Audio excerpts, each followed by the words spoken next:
রে কি করিস? ঘুমাস?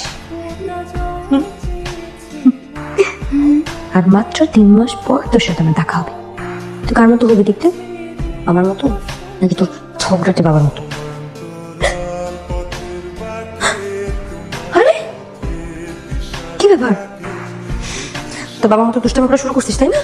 আরে আবার সিয়াম, তাড়াতাড়ি আসো। আসছে। ও মা, আরে কি হইছে নাকি? মারতেছ কেন? তো বাচ্চা আমাকে লাথি মারতেছে কেন? কিসে? তো বাচ্চা আমাকে লাথি মারতেছে কেন? বাচ্চা কিসে? হ্যাঁ ধরে দেখ। বাবা, এ বাবা, শোনো কি